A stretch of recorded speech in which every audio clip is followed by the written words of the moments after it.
Welcome to Focus on the Candidates. My guest today is Catherine Fleming Bruce. Sorry about that, Kevin. And Catherine is running for the United States Senate, and she's running against Lindsey Graham. So that's Yes. quite a bold move. Um, what made you decide to run for the United States Senate against Lindsey Graham? Well, first I want to say thank you so much for inviting me to be on your show and to have a chance to talk about that. So I really appreciate that. Um, Uh-huh. I ran actually for U.S. Senate in 2022 Okay. against Tim Scott. Oh, I actually did pretty well in that race. I ran against two other candidates, one a sitting legislator who raised more money than I did, but I came in the top vote getter in the first primary, pushing her to a runoff. And I was the third highest statewide vote getter uh, of all the Democratic candidates in the state in that race. So um, I didn't win the primary, but I continued to work to help make sure that there were more Democrats and more in the in the Senate and mm, in the House of Representatives. So this year, I'd actually signed with FEC, filed to run again. And I didn't realize how bad things would be and how much this challenge would be needed at the time that I filed. But now I see that there's no other recourse than to challenge these candidates in the public sphere and also to build a coalition of allies around the state and nation that are going to help us beat back some of these assaults that we're seeing on our rule of law, on our democracy, on federal agencies, on just behaving with decency. so when did you first get involved in politics? Well, my dad was a county council chairman in Sumter County here in South Carolina. But prior to that, he was a little boy who remembered seeing his brothers having to leave the state because of the racism there here in South Carolina. So he always had a mentality to be aware of politics and to be involved and to speak up and to look people eye to eye and go toe to toe with people. So I got that from him. And from my mom, she was a teacher. And of course, my dad was a veteran also. So my mom was a teacher, but she was also involved in a lot of civic activity. So we learned politics on one hand and civic engagement on the other. So I've been involved in politics for a very long time, trying to make change in various social structures, being involved in state, local, and national civic engagement. And I also have a Facebook group called Good Governance in South Carolina, where we show examples of what good government and governance look like. Now, is it exclusively for people in South Carolina? What that particular page? Yeah. Well, anybody can get examples because we draw examples from everywhere, but it's a page trying to create more awareness in our state. So I saw on your website that you're an author, advocate, and preservationist. Yes. That's a little bit about that. You've written books? Yes, I have. I've written a book called The Sustainers, and it talks about the backstory of the preservation and rescue of civil rights and historical sites that are connected with the human rights issue. So I picked about 10 sites and did the homework on them because many people go to these sites, which include Majeska Simpkins House here in South Carolina, Audubon Ballroom there in New York, the Lorraine Motel where Dr. King was assassinated. So they go and they hear those stories, but they don't hear the story of the rescue and preservation of the site. And many of these sites took decade or more to actually rescue and preserve them. So that's the story that I told in that book. And the book did earn Historic Preservation Prize and National Book Prize from University of Mary Washington. Mhm. So I was very proud of that because it was a self-published book. Mhm. And so I had to do things to make sure that it would have what it needed to go into the library and be in the library system. I did the indexing, you know, I did all these pictures and got all these permissions. And so it ranked right up there with, you know, books with famous publishing houses. So I was proud of that.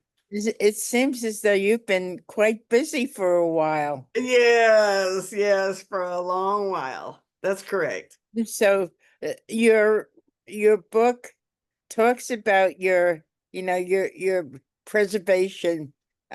Is that primarily what you do with preservation? Well, we focus on history. We partner with other groups on preservation projects, you know, actually restoring sites and helping them to raise money to do that. But interestingly enough, that has taken us this year into the DEI conversation and what's happening with that. And some of the grants and their granting sources have been impacted. National Endowment for the Humanities, the Department of the Interior, you know, we're seeing a lot of changes that are going to affect not only what people preserve, but how they can talk about the story of what's happening and what happened in that building. So we're at a time fraught with a lot of risk. So can anybody still purchase it? How could they do so? Sure, and I think I can get up and get a copy of it. Hold on. Okay. Yeah, this is hopefully you can see it, but this is the cover of the book. Uh-huh. And this is actually a picture that I took of the river, of the Alabama River Uh-huh. that flows under the Edmund Pettus Bridge. Okay. And so just like when people go to see the bridge and walk across the bridge, they tend to not think about what flows under it. Oh, So this is the same. So that book can be found at Amazon, so people can order it from Amazon. And they can also ask their public library or their college library to order it. So right now it's in about 20 libraries across the country right now. good. Yeah, so we'd love to have it available in every library so people can have access to it. Great. So, besides what we just talked about, Mhm. well, let me ask you this. When you jumped into the race with Lindsey Graham, I mean, Lindsey Graham probably has a boatload of money. Yes, Uh, yes, he does. Yes, he does. So, how do you counter? I mean, I'm sure you're not going to raise millions. I hope you would, but how do you raise the money to challenge and entrench the incumbent who's got tons of money? Well, you're right. You're right. And you know, some people have also pointed out that his South Carolina challenger from 2020, Jamie Harrison, did raise a boatload of money and was not able to defeat Senator Graham. So we are looking at, of course, we have we have a team that we're working towards, which will help us to generate the revenue we need. But secondly, because last time I was able to be victorious, even though I didn't raise as much money as the other person in that first round. So it gives me some encouragement that you can still, if you have a good strategy, be successful in your race, even if you don't raise as much as the other person. We are going to endeavor to raise that money, but we want to build the partnerships and coalitions statewide and nationally that will help us first to be known or better known. I'm pretty well known in my state, but to be better known and to get the money that we need. So what do you're running against Graham. What do you believe is the most important issue in your state?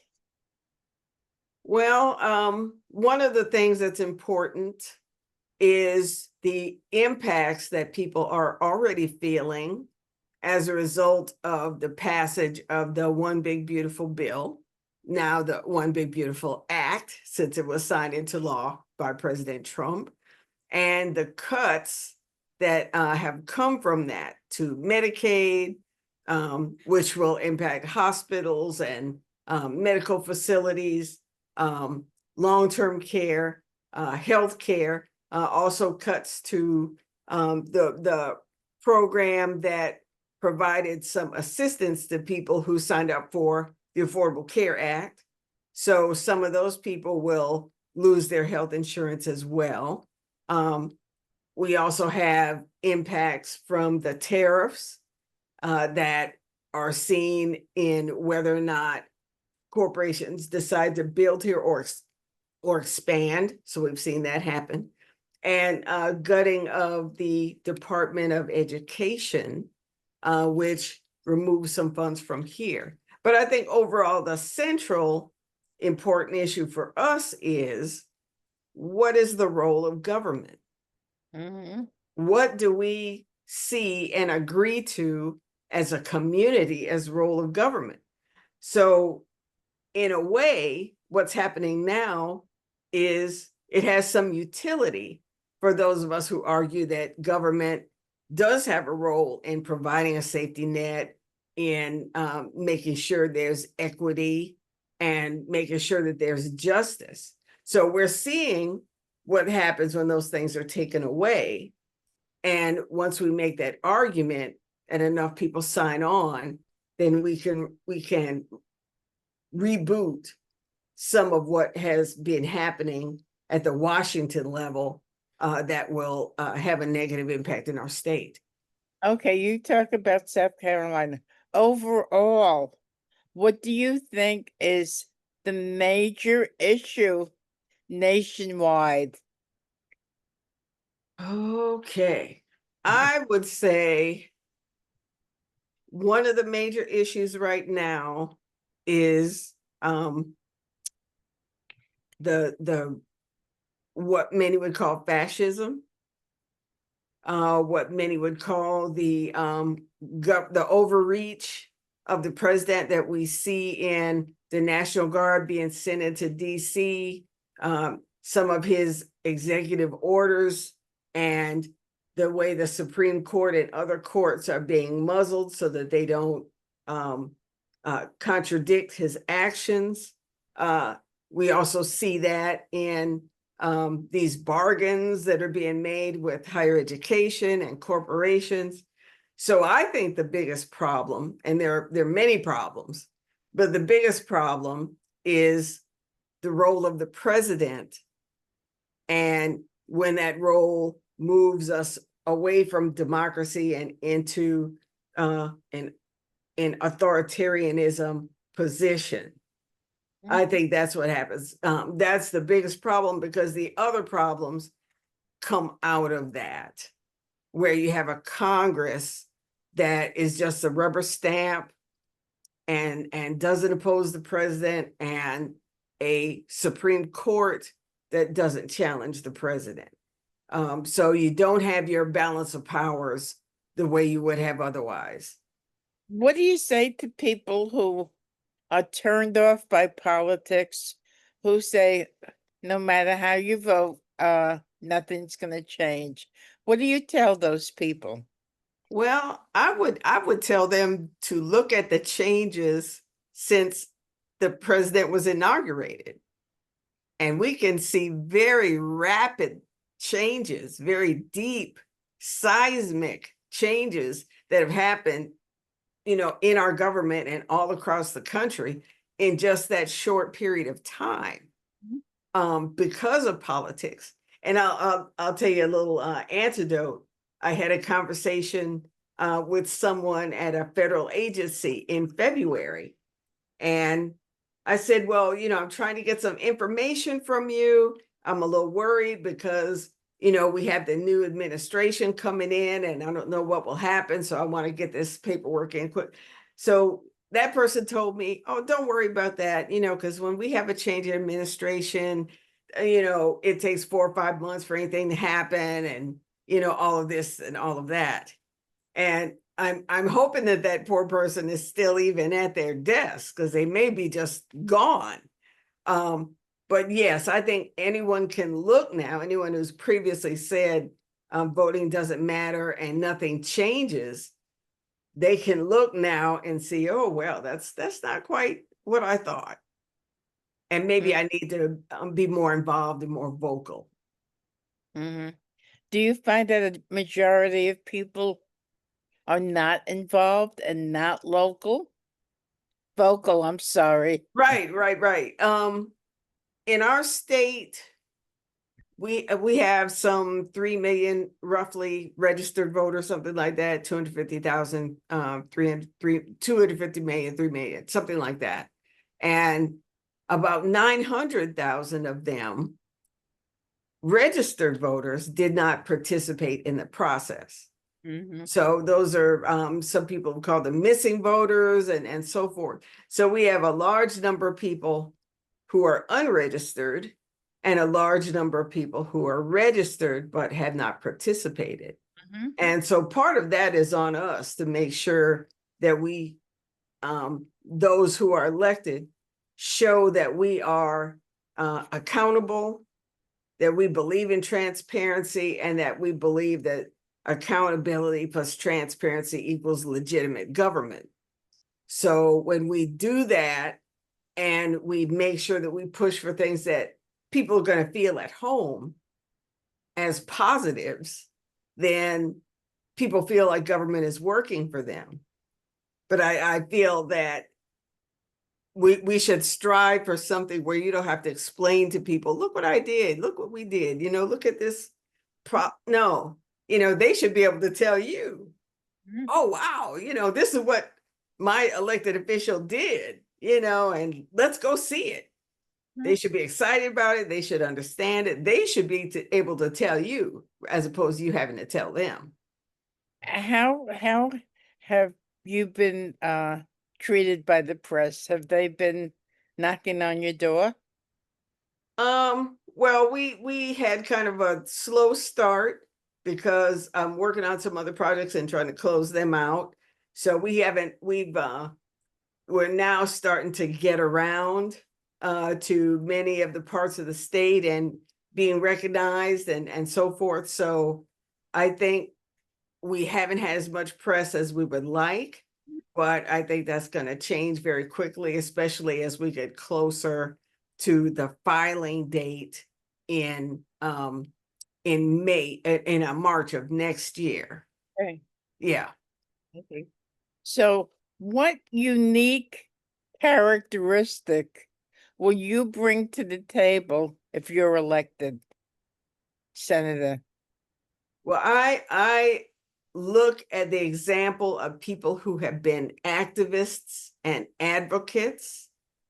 So that's what I have done for a couple of decades now.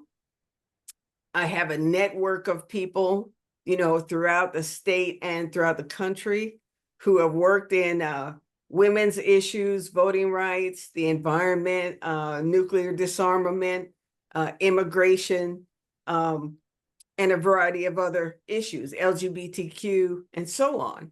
So I'm also interested in foreign policy and international relations. When I was in graduate school, I did some work on that. I've been to UN Summit and had the opportunity to present international papers, and I read up on that. So that's something that I bring to the table as well. So basically, the idea that I have worked with these issues for a number of years, I think is useful. I've worked as an advocate for a number of years, which is a lot of what you'll be doing as a senator, sitting at those tables advocating for the people back home and for a particular legislation. And I've also got a deeper international and foreign policy interest and background than some of the other people in the race. So I bring those things to the table as well. One thing that I'll add that is a commitment that I have that I bring to the table is if I should win the Democratic nomination, that's not enough by itself, because we need a Senate Democratic majority and a House Democratic majority. Or you could say Democrat and independent, because I know there's some independents in Congress right now and in the Senate, and also a few people running. So we'll put that in there. So I pledge that if I'm the Democratic nominee, I will go to the other battleground states to help make sure that everything that can be done to help make sure that we get the 4 or 5 additional seats that we need to have a majority takes place. I was able to do that in 2022, working with a group called Swing Left that identifies battleground races, and volunteers kind of come together to work for those candidates that they wish. So I got a call saying, hey, we need people to come and help in the Senator Warnock race. And he was in a runoff in Georgia. So I was able to take 11 people down to Georgia, including 3 sitting legislators. We went, knocked on doors, and, we went there, they assigned us, and we went out and, did what we could to contribute. And so when those results come in and Senator Warnock was the winner, we could see that the district that we worked in provided a lot of those votes. So I intend to do the same, possibly returning to Georgia to help Senator Ossoff, going to Ohio to help Sherrod Brown get back into the Senate seat, going to North Carolina to help with the Roy Cooper race, and possibly some others, helping to bring that coalition of allies together to create that win. And so I think I'm in a unique position to do that. Do you think you're spreading yourself too thin? Because beating an incumbent is a very hard task. Oh, well, no. I mean, I think that we can surmise and strategize how much time we can put into doing that outside labor. But it's critical that that be done, that we pull together to do that. And some of them may help me in my race, as well. And we can, some of it might be done virtually and so forth. You're right that the first party is winning my race, but I also recognize that we must have a Senate majority and we must do that work. So I don't have to go to Washington and filibuster for 24 hours, to try to get a win, and maybe it works and maybe it doesn't. Instead, I'd like to be able to repeal and replace and block a lot of the Trump agenda.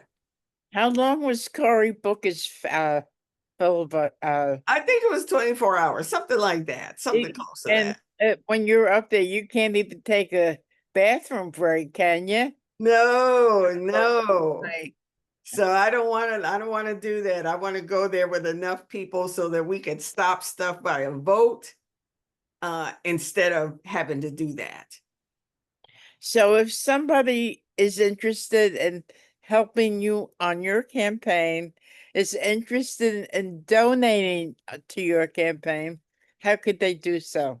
I would love for them to do that. Well, there's two ways to find our donation page. You can go to my campaign website, which is catherineflemingbruce.com, and you'll see the donate button at the top there.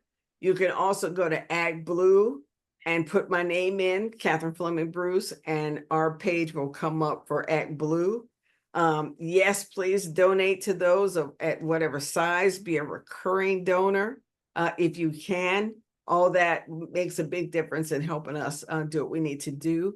Another thing I'd like to ask people to do who support my campaign is to follow me on social media and to repost and share and like my posts. Mhm. That also helps to get the word out and Right. puts more eyes on what we're doing. So you will find me on Twitter X Mhm. at TNOVSA. That's TNOVSA. So you'll find me there. You'll find me on Facebook, Catherine Fleming Bruce, and also have another page, Catherine Fleming Bruce for South Carolina. So you can follow those. And then when you see my posts, you can just put them out all over the place. I'm also on Instagram at TNOVSA. So you can find me there. I'm on Blue Sky there, but I haven't been there as much lately. But I do want to emphasize how important resharing our social media posts is. So, Catherine, thank you so much. I wish you all the luck in the world. So, this is Focus on the Candidates. I'm Cynthia Pooler. You've been listening to Catherine Fleming Bruce, and she's running in South Carolina against Lindsey Graham. I'm chuckling, but to beat an incumbent is like climbing Mount Everest. Oh, it really is. Yeah. It really is. But I think this year, people know that if they want to preserve things that are of value to them, that they're going to have to move those mountains, just like the old song and the ant and moving that boulder, that little song, moving that tree. We're going to have to do those things if we want to preserve ourselves and our families, our children, our seniors, and that includes people who are new citizens, people who are trying to get citizenship, brown, black, gay, all of us together. If we want a society that we can all live in together, we're going to have to climb this mountain. So I Right. thank you so much for your invitation, and happy to be on your show. And thank you everybody for listening. Thank you, Catherine. Best of luck. I hope we talk soon again.